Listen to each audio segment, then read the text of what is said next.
how about what was your reaction when you were told you were going to be conducting at the Hollywood Bowl alongside Gustavo? We saw this in the first episode. I think if it would have come from somebody else, because it was actually Gustavo who kind of proposed it.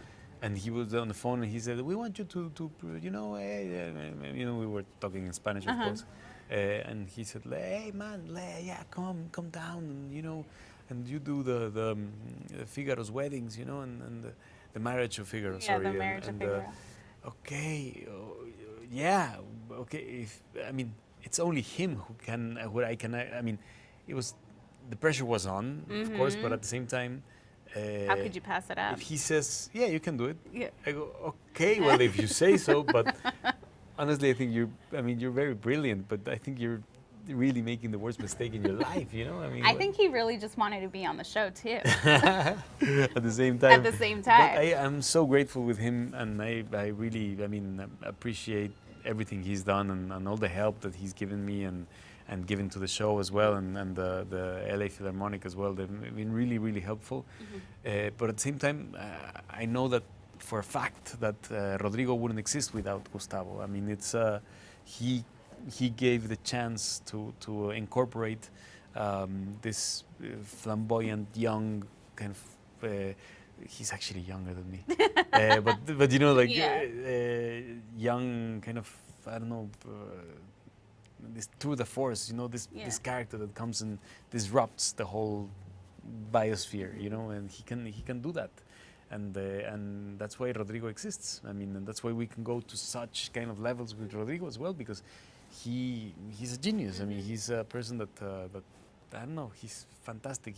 It's incredible what people that live with music, that grow with music, how they think, how they operate. Yeah, I have a friend who says he sees colors when he hears music. Like he sees it play out with colors. It's very interesting. Absolutely. They hear like a different construction and different kind of architecture and stuff. But at the same time, life again is not. There is no. You cannot really. There's no pentagram that you can follow.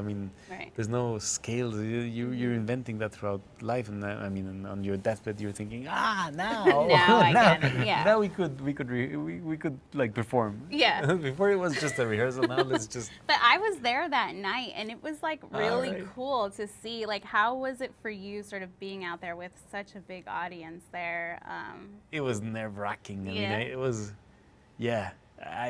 Did you do a prayer before you went on stage? I did everything. Yeah. I held on to everything I could. Yes, of course. I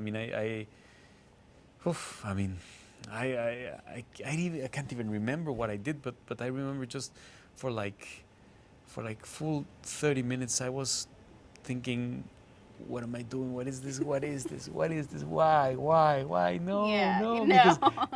Because it was like, okay, saving the distances in a way, but at the same time, I'm pretending to, Yeah. But it's like, okay, some actor is gonna play Michael Jordan or a really great, and all of a sudden they invite him to play in a real match, and has to kind of like, suddenly be that. And you're like, what's nice about it is that it goes hand in hand with this kind of really fantasy that maybe as a kid I had, or I think I once dreamt that. Okay, if I'm a method actor, then if I'm supposed to play Messi, I can play like Maradona or Messi. I can play football like Maradona. So I'll just incorporate the acting techniques to my football game, and therefore I'll be so much better. Right. Of course, it doesn't work. I wish it worked like that. But again, the whole idea kind of makes it going. But of course, I knew that this was just. Fortunately, it's Rodrigo, and Rodrigo's so full of confidence. He is. At the same time, it's like whatever mistake me, Gael, did as conducting, Rodrigo goes like, I thought it was thought of. Rodrigo can kind of solve it and say like, yeah, it's part of the whole thing. Have you gotten better at like being in front and doing the conducting? Like, did he give you tips, Gustavo? Yes. What did he say? He said, just go there and do it.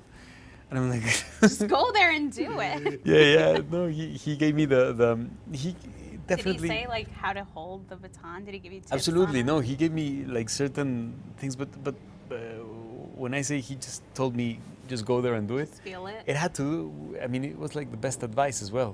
It's like, come on, at the end of the day, this is like, I mean, we all know you're pretending. Yeah. We all support you, Right. you know, we all want you to win in a way, like, let's just, and it's a comedy as well, thank God. I Yeah. mean, because if this was serious, then it would be like, okay, it Yeah. would be involuntary comedy, and that's the worst.